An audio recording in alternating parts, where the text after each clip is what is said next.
So you decided that you have a popular book, you want to spin it off, you want to make more money from this title. So you go ahead and create another book. You create like you had Black Panther, and Marvel believed that it was going to get a lot of sales because of the movie. So then you create World of Wakanda. It flames out pretty quickly. How do you make these decisions? How do you go to a spinoff, and why don't you just start shipping the book more frequently?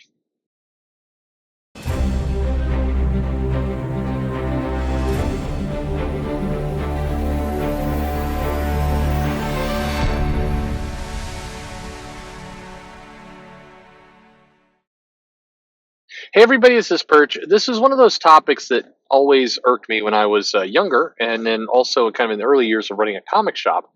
Is there seemed like there are some weird decisions that would get made around when to spin off a title, when to kind of add that second ongoing series. And in my mind, I never quite got or cared that this was a monthly comic. Yes, it came out every month, but to me, if the comic was really hot and really good, I always wished it came out, more often, every 2 weeks.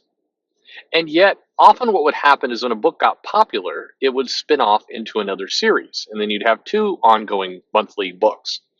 But invariably, it felt like the publisher would screw this up, and that you would get like both books on the same week, and then a month would go by for the next issue, or the one book would do well, and the other book kind of started to feel like the B team really rapidly, and so it wouldn't sell as well, and eventually get canceled, and then kind of the storylines would kind of get shuffled, kind of somehow, some way back into the main series. And it always left me wondering, like, again, why don't they just ship this comic more often? Now, there's one simple answer here, and it's the one that often get used, but I think it's a poor one. And it's like, well, the creative team, would be, that's putting them on a crazy treadmill. Imagine, if you got Brett Booth on your X-Men title, here, here's hoping, by the way. Anyway, let's say you had Brett Booth on there, and let's say that, we're liking his art and everything else, and this title is doing great. But then, we decided to make it every other week. So we basically go to Brett Booth's house and we'd like pump him full of a bunch of steroids, and we just we say, you're going to work three times as hard, well, twice as hard at least, and you're going to deliver a monthly book in 2 weeks, and then you got another one, another one, another one. And, unless that came with like a healthy amount of cocaine and a raise, Booth might not like that. And it would become an impossible schedule to keep. And I get that. If you're trying to, create some consistency on these titles, then yeah, just having this the same artist just try and draw faster, unless you're Mark Bagley or Comic Robot 3000, that's not going to work. The problem with that argument today, though, is that creative teams, particularly the artists, are all over the place anyway. It doesn't really matter if they're biweekly or monthly or whatever they happen to be. Artists tend to go for 2, 3, 4 issues, and then they replace them with a different artist. So if that's the case, why couldn't you have a book written? The writer basically writes in little arcs. You get an art, you get your Brett Booth, you say, here's this arc. It's gonna, we're gonna print it every other week, and but you're then after 4 issues or 6 issues, whatever this arc is going to be, then there'll be a different artist, and then you'll get to catch up on the next piece. That would be fairly easy to do. It would require planning, and it would require commitment to that book longer term. But in general, I think that's healthier than the spin-off, because the spin-offs seem to almost never work.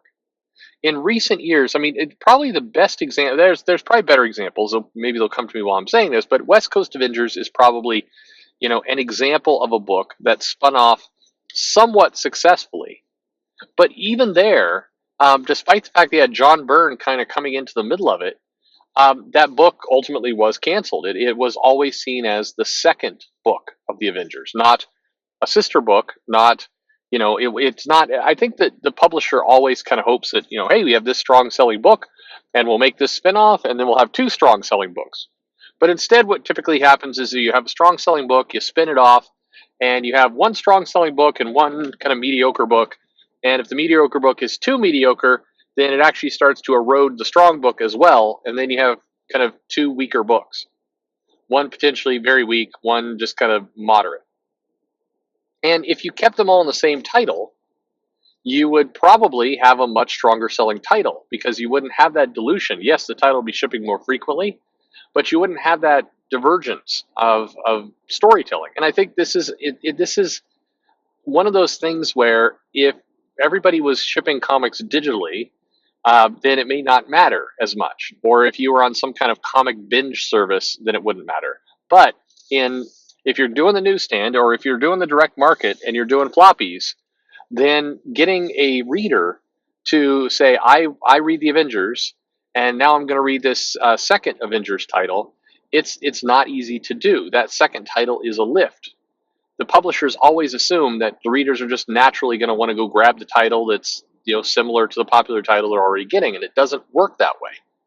Very, very few customers, and frankly, over the last 10 years or so, increasingly fewer customers are coming in going, just give me everything X-Men, or just give me everything Justice League. Once upon a time that happened, like in the 80s and the 90s, but that's been falling fast. I think the last title that came close to there was the Avengers, and there was a period when Bendis kind of was doing the Avengers, and you had New Avengers, and you had Mighty Avengers, and you had kind of that whole thing going on. You did have people come in and say, just, give me all the Avengers. I just want to be signed up on my pull box to everything Avengers related.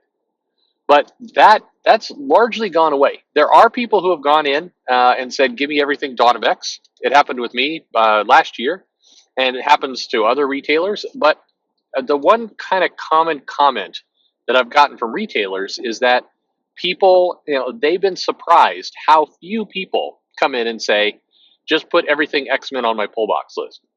Much less than expected. I think a lot of retailers were assuming that there'd be more of that effect going on because in past years there was, but not anymore. So again, if you're looking if you are looking at the Dawn of X stuff, does it make sense to have, New Mutants and, Children of the Atom? I mean, granted, they are in theory, from what we can understand, they're different books, but what if it was just the same book? What if it was one book and then they shipped it more frequently if there was more story to tell and if the sales demanded it? Chances are, I think financially, it would do better. But, I have to believe that the more you branch out, I've just seen this play out in my own shop. The more you branch out and the more additional titles you do, there's this dilution effect where, it becomes too much. People just start to, become less and less engaged over time, not more. And so you have to carefully balance how much you're putting on the shelf. If that X-Men panel at the New York City Comic Con was any indication, it's even the group editor, even Jordan White is having a really hard time just keeping it all together of what's going on. Imagine the readers. So overall, I guess I'll hit this again because I know some people argue with me in the comments about this. I think you're better served to just do arcs, get a creative team arc by arc, plan it out for a little bit, and then just ship. If you think your title is really popular, start shipping it every 3 weeks or every 2 weeks rather than doing spin-offs where the odds of it succeeding are frankly against it.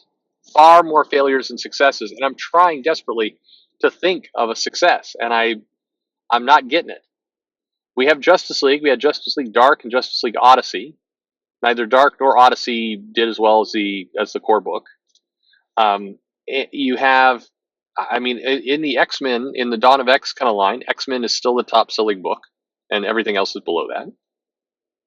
I'm trying to think if there's any titles that fit this, and I'm not coming up with one. Maybe I'm maybe missing something, but you'll let me know in the comments below.